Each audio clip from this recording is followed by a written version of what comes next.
శ్రీ మహాగణాధిపతయే నమః. శ్రీమాత్రే నమః. J5 డివోషనల్ ఛానల్ ప్రేక్షకులందరికీ కూడా నమస్కారము. అందరికీ కూడా దీపావళి శుభాకాంక్షలు. అందరికీ కూడా ఆ జగన్మాత అయినటువంటి మహాలక్ష్మి అమ్మవారి అనుగ్రహంతో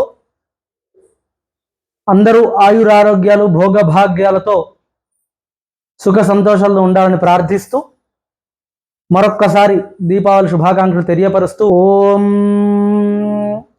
యా దేవీ సర్వభూతేషు లక్ష్మీ రూపేణ సంస్థిత నమస్తస్యై నమస్తస్యై నమస్తస్యై నమో నమః. మన సనాతన ధర్మంలో గత కొంతకాలం నుంచి ఏ పండుగ వచ్చినా కూడా 2 రోజులు వస్తుంది పండుగ. కొంతమంది కొన్ని ప్రాంతాల్లో ఈరోజు పండుగ జరుపుకోవాలని, మరికొన్ని ప్రాంతాల్లో ఈరోజు కాదు పండుగ రేపు ఉంది తిథి రేపు జరుపుకోవాలని, ఇలా 2 రోజులు పండుగను ఉంది అని చెప్పి ప్రచారం చేస్తున్నారు. అయితే మనకు ప్రతి ధర్మ సందేహానికి శాస్త్రంలో దానికి తరుణోపాయం అనేటువంటి చెప్పడం జరిగింది. దాన్నే మనం ధర్మ సింధు, నిర్ణయ సింధు ఇత్యాది గ్రంథాలు ఆధారంగా మనము చూస్తూ దాన్ని అనుసరించి ముందరికి వెళ్తూ ఉంటాము. అయితే ప్రతి పండుగకు కూడా ఒక ప్రమాణం అనేటువంటిది ఉంటుంది.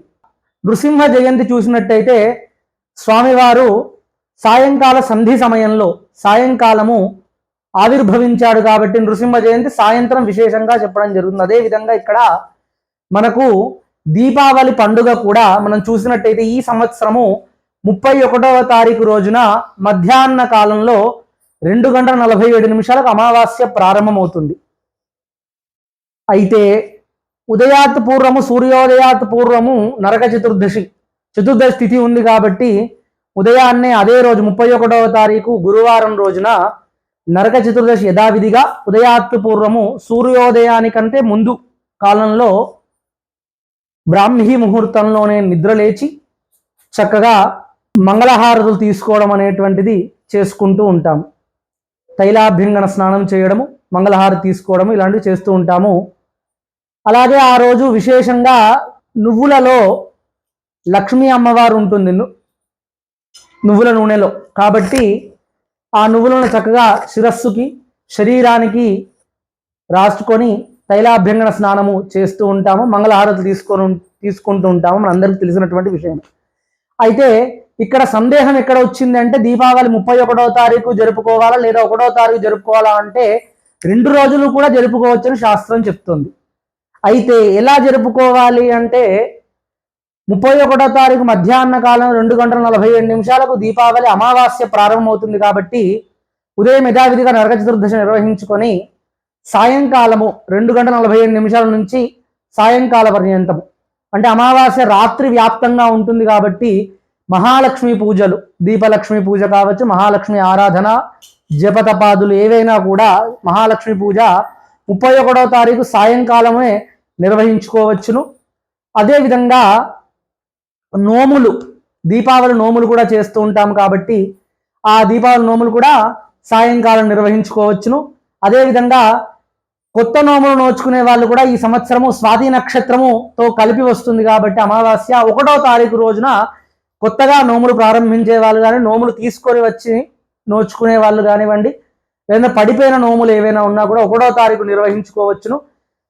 1వ తారీఖు రోజు సాయంకాలం 4:47 వరకు అమావాస్య ఉంటుంది కాబట్టి తెల్లవారు కూడా ఒకవేళ ముందు రోజు కుదరకపోతే నోము నోచుకోవడం కానీ 1వ తారీఖు కూడా నోము నోచుకోవచ్చు. ఎందుకంటే ఇక్కడ 2 సందిగ్ధం ఎలా వస్తుందంటే 2 రోజులని పూర్వ సిద్ధాంత పంచాంగము, దృక్ సిద్ధాంత పంచాంగం అని 2 భాగాలుగా మన తెలుగు రాష్ట్రాల్లో దాన్ని అనుసరిస్తున్నారు. కాబట్టి ఈ విధంగా సందేహాలైనటువంటి వస్తున్నాయి. ఇలా అయినా చేసుకోవచ్చు. సాయంత్రము చేసుకునేటువంటి వారు ఎవరైతే ఉంటున్నారో మరునాడు సాయంత్రం అమావాస్య ఉండట్లేదు కాబట్టి 31వ తారీఖు రోజే చేసుకోండి. లేదు 31 కుదరదు అనుకుంటే 1వ తారీఖు ఉదయం అమావాస్య ఉంది కాబట్టి నోములు ఇలాంటివి 1వ తారీఖు కూడా చేసుకోవచ్చును. కాబట్టి భక్తులందరూ కూడా గమనించవలసిందిగా ప్రార్థన. అదేవిధంగా మన ఛానల్లో ఈ దీపావళి రోజు ప్రత్యేకంగా మహాలక్ష్మి అనుగ్రహం కలగడానికి మహాలక్ష్మి స్తోత్రం అనేటువంటిది ప్రత్యేకంగా ఈ దీపావళి అమావాస్య రోజు ఈ స్తోత్రం చదవడం ద్వారా అమ్మ అనుగ్రహం తొందరగా లభిస్తుంది, లక్ష్మీ కటాక్షం కలుగుతుందని మనకు ధర్మసింధులో చెప్పడం జరిగింది. ఆ స్తోత్రాన్ని మీకు అందజేస్తాం, మన ఛానల్లో అప్లోడ్ చేస్తాము. ఆ స్తోత్రాన్ని అందరూ కూడా ప్రతి అమావాస్యకు చదువుకోవడం ద్వారా, అలాగే ప్రతి దీపావళి అమావాస్య రోజు చదవడం ద్వారా ఆ అమ్మ అనుగ్రహంతో అఖండ లక్ష్మీ కటాక్షాన్ని కూడా పొందవచ్చును. ఆ లక్ష్మీ స్తోత్రం కూడా చదివి స్క్రోలింగ్తో అప్లోడ్ చేస్తాము. అందరూ కూడా తప్పకుండా ఆ స్తోత్రాన్ని కూడా పఠించి అమ్మ అనుగ్రహాన్ని పొందవలసిందిగా ప్రార్థన. శ్రీమాత్రే నమః. మరొక్కసారి అందరికి కూడా దీపావళి శుభాకాంక్షలు.